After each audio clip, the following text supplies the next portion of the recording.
Hello, it's recording. Awesome. My name's Bryson. I'm 22 and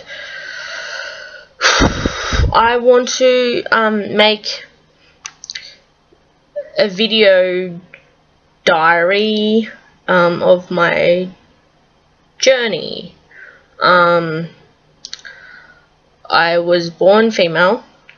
And recently I've discovered that I don't feel comfortable living as female. So I'm transitioning to not female. At this point I don't really identify as male either. But I think that will possibly change. Because certainly my feelings about being female have changed drastically. Well, not drastically, but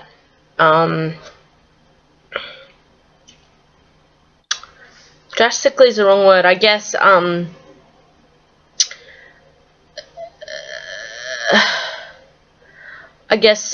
they've changed in that I have really accepted and understood that I'm just really not female. It was really hard, obviously. Well, not obviously, some people find it easy, but at first it was hard for me, I guess, to accept and understand that, because I think I was really in denial. You know, I didn't want to I didn't want to accept the idea that the person I'd been living as for the past 22 years was possibly not the person that I was most comfortable being. You know, that was a hard thing, and still is a hard thing to kind of, I guess, come to grips with and to embrace, because, you know, I don't want to be someone who, I wasn't acutely miserable as female. I mean, I was miserable for other reasons, and looking back on it,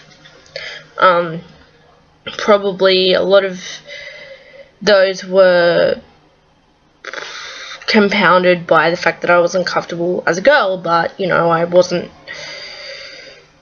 thinking of that at the time because there were a lot of other reasons why I wasn't happy. So, but, you know, I guess I found it difficult accepting the fact that I don't feel comfortable as female, because for a while I thought that if I accepted that, I had to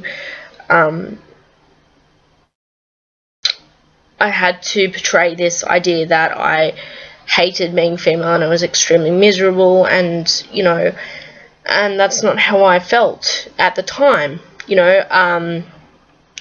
So yeah, so given that I guess I had to work through a lot of things to realize and understand that I've never really been comfortable as female, and I've never really been female, and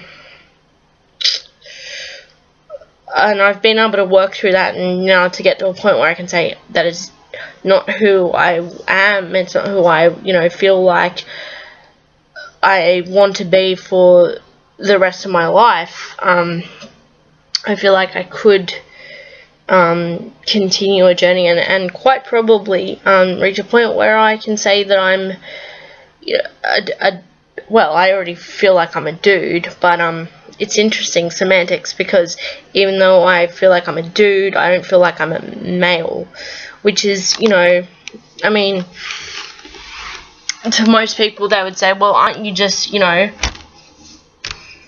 making distinctions without differences, because they're pretty much the same thing. But, and, you know, they are, I think, in most people's understanding. But for me at this point, saying I'm male is not something that I feel comfortable with, because I think I still have a way to go. There's part of me that's still in denial. Yeah. Gender's really tough to kind of deal with, I think, for some people. some people, you know, it never really occurs to them to question their gender. You know, they're just like, oh, you know, this is who I am, whatever. Like, my mom, she is a very understanding person, and she, I think, in a lot of ways, informed my self-image as I was growing up as a female. You know, I guess I was very empowered by her, and she's feminine, but she does not adhere to, like, feminine stereotypes. And when I was growing up, she never, you know, never imposed that on me. So I'm thankful to her for that, but it's also,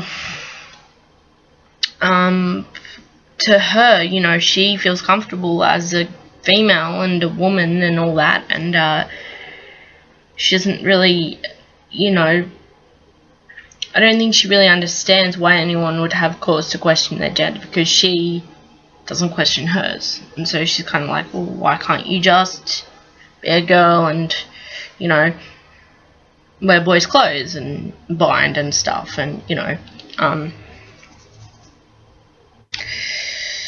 yes,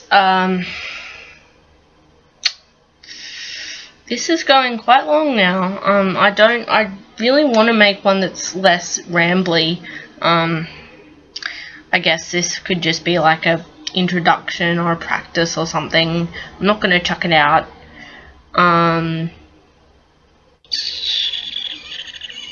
Yes, I really want to, like, submit something for the My Generation project or something, so if they're still doing that, I would like to contribute. And also, just something, I really want to, I guess, contribute to trans collaboration projects, just because they've really helped me. And you know, what really helped me was seeing that there were people who identified as trans who did not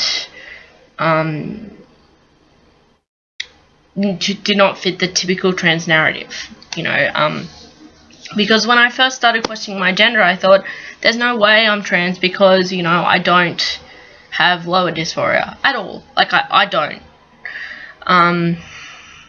But, and yeah, when I first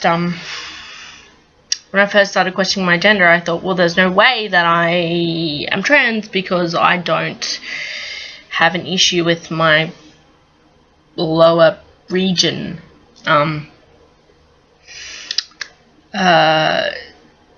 So yeah, but then, you know, I discovered that there were trans guys, or people who didn't identify as female, who had been born female, assigned female at birth, who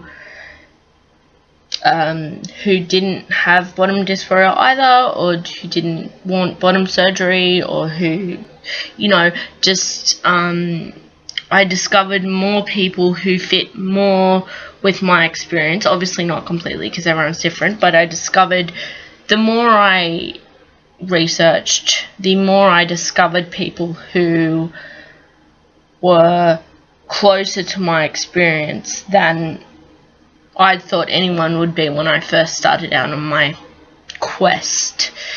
So yes, that's my eventual goal, is to, I guess, get my story out there and to help people, you know, because obviously it's really tough to go through this, and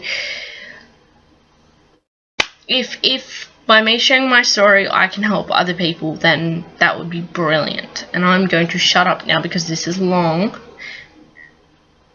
Bye.